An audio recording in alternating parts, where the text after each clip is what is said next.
جو ہمارے معمولات ہوتے ہیں روٹین، یہ بھی غفلت پیدا کر دیتے ہیں. ایک عادت بن گئی، صبح اٹھتے یہ کرنا، پھر یہ کرنا، پھر دفتر جانا، پھر آنا، پھر یہ. اس کے اندر پھر وہ آدمی کوئی جاگتا ہی نہیں، ہوش میں آتا ہی نہیں. وہ گویا کہ ایک مدہوش سا ہے اور ایک وہ اپنا سائیکل چل رہا ہے خود بخود. اس سائیکل کو توڑو. جیسے 5 دفعہ وہ سائیکل توڑتے ہو نماز کے لیے. آؤ یہاں آؤ، آؤ سجدے میں گرے، لوح جبیں تازہ کریں، یاد کرو اللہ کو دوبارہ، اپنا عہد استوار کرو دوبارہ، ایاک نعبد و ایاک نستعین. اسی طرح سال میں ذرا یہ 9-10 دن بھی ایک دفعہ توڑو اپنے روٹین کو. جاؤ وہاں ڈیرا لگا لو مسجد کے اندر اللہ کے در پر، سوائے جو ناگزیر ہوائج انسانیاں ہیں، پیشاب وغیرہ کے لیے جانا ہے باہر، جاؤ وضو کرو پھر آ کے بیٹھ جاؤ. محض فرحت حاصل کرنے کے لیے نہانے کی اجازت بھی نہیں ہے. غسل واجب ہو گیا ہو تو نہاؤ، ورنہ پھر یہ کہ ہیلے بتاتے ہیں ہمارے علماء کہ وضو کی نیت سے جاؤ غسل کر کے آ جاؤ، اس لیے کہ معلوم ہے کہ آج آدمی کی جو عادت بن گئی ہوئی ہے روزانہ نہ نہائیں تو طبیعت پہ اثر رہتا ہے. لیکن اسی کو تو توڑنا ہے، اسی روٹین کو تو توڑنا ہے. اصل میں اجازت نہیں ہے، اصلاً اجازت نہیں ہے. آپ جو ہے جو بھی ناگزیر، ہاں اگر آپ کو فرض کیجئے کوئی ایسی شکل ہو گئی ہے، رات کو آخر سوئے تو ہے، سونے میں بدخوابی ہو گئی ہے، نہانا ہے تو جاؤ نہاؤ، ٹھیک ہے، غسل واجب ہے نہاؤ. اور یہ کہ پیشاب کی بہانے کی حاجت ہے، جاؤ پوری کرو، وضو کرو، واپس آ کے چاہے یہاں سو، یہاں ذکر کرو، یاد کرو، جو کرو کرو یہاں پہ، لیکن اور اس میں بھی خاموشی. وہاں ہمارے ہاں آج کل اس کے اندر بھی بڑے لمبے لمبے چوڑے پروگرام شروع کر دیتے ہیں، لوگ بیٹھے ہیں گپ بازی کر رہے ہیں. میں نے خود میدان عرفات میں لوگوں کو تاش کھیلتے دیکھا ہے. تاش عرفات میں میں نے سنا یہاں پر اعتکاف میں تاش کھیلے جاتے. آپ بالکل نوجوان چھوکرے، فضیلت سنی اعتکاف کی. ویسے بھی گھر سے بھاگنے کو وہ جی چاہتا ہی ہے، کچھ دنوں کے لیے نکلے اس گھر سے، مسجد میں آ کے بیٹھ گئے، وہاں پہ گپیں بھی ہو رہی ہے، لطیفہ بازی بھی ہو رہی ہے، تاش بھی کھیلے جاتے. یہ اعتکاف ہو رہا ہے. یہ اتنی ہلکی شے نہیں ہے اعتکاف. یہ تو اس عبادت کا، رمضان میں جو روح بیدار ہوتی ہے، یہ اس کا کلائمیکس ہے. بہت بڑی عبادت ہے، لیکن اس میں لو اللہ کے ساتھ لگی رہے، لوگوں سے نہیں. تنہائی، غور و فکر، یا قرآن پڑھو، ذکر کرو، نوافل پڑھو، یا سوچو کچھ. جیسے حدیث میں آتا ہے وَأَن يَكُونَ نُطْقِي ذِكْرًا وَنَظَرِي عِبْرَةً وَسَمْتِي فِكْرًا.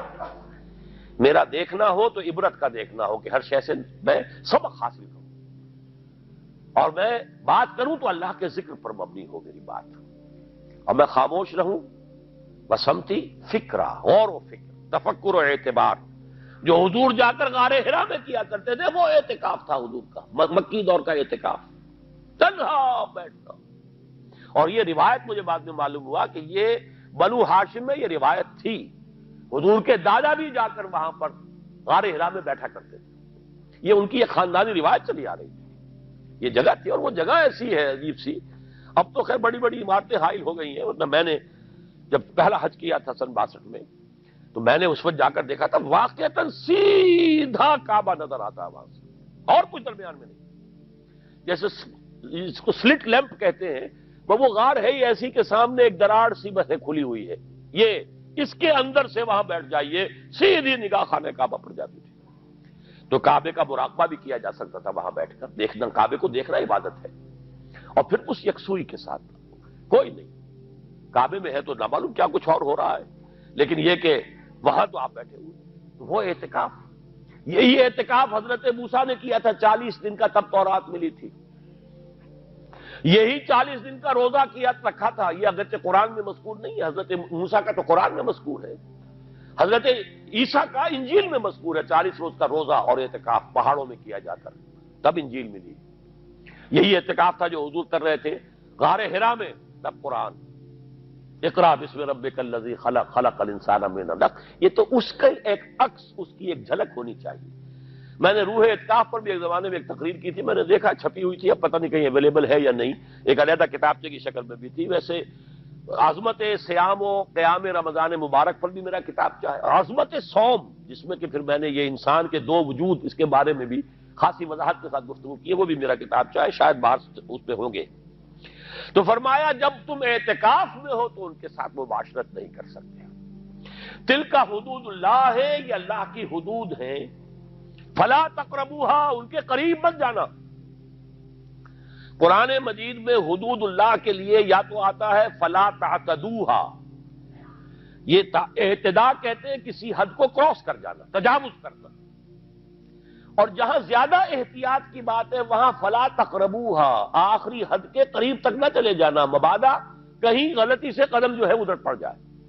جیسے حضور نے حدیث کے اندر بیان فرمایا الا لکل ملک حمن، ہر بادشاہ کی ایک محفوظ چراگاہ ہوا کرتی تھی، اسی کے جانور اس میں چریں گے، کوئی رعیت میں سے کسی کی بھیڑ بکری، کسی کا کوئی جو ہے گھوڑا وہاں نہیں آ سکتا۔ اب اگر کسی کا گھوڑا یا کسی کی بھیڑ بکری چلی گئی، وہ مجرم ہو گیا، پکڑا جائے گا، گردن ماری جائے گی۔